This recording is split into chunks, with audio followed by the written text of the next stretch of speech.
ఇక్కడ మీకు కనబడుతున్న ఈ వీడియోని చూసి వరల్డ్ మొత్తంలో సైంటిస్టులు అందరూ షాక్ అయ్యారు. ఎందుకంటే దాని లైట్ రిఫ్లెక్షన్ అనేది మన సోలార్ సిస్టంలోని ఏ ఒక్క వస్తువుతోనూ మ్యాచ్ అవ్వడం లేదు. కొంతమంది ఏలియన్స్ షిప్ లాగా కనిపిస్తుందని, ఇంకొకరు మరో ప్రపంచం నుంచి వచ్చిన సైంటిఫిక్ శాంపుల్గా చూస్తున్నారు. ఇది ఒక సైన్స్ మిస్టరీ నుండి సస్పెన్స్ థ్రిల్లర్గా మారిపోయింది. దీని పేరే 3i అట్లాస్. సాధారణంగా ఒక తోకచుక్కకు తోక ఎటువైపు ఉంటుందో మనందరికీ తెలుసు. సన్ నుంచి వచ్చే radiation, pressure and solar wind అనేది ఆ తోకచుక్కు నుండి వెలువడే దుమ్మును, గ్యాస్ను ఎప్పుడు సూర్యుడికి వ్యతిరేక దిశలో అంటే వెనక్కి నెట్టేస్తాయి. అందుకే ఆ తోకచుక్క సూర్యుడి వైపు వస్తున్నా సరే, సూర్యుడికి దూరంగా వెళ్తున్నా సరే, దాని తోక మాత్రం ఎప్పుడు సూర్యుడికి ఆపోజిట్లోనే ఉంటుంది. కానీ 3i అట్లాస్ విషయంలో శాస్త్రవేత్తలు చూసింది నమ్మలేని నిజం ఏంటంటే, ఈ కామెట్కి వెనుక వైపు తోక ఉంది.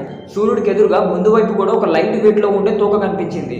అయినా ఇది ఎలా పాసిబుల్ అవుతుంది? ఒక కామెట్కి ఎప్పుడైనా సరే తోక వెనుక వైపు మాత్రమే ఉంటుంది.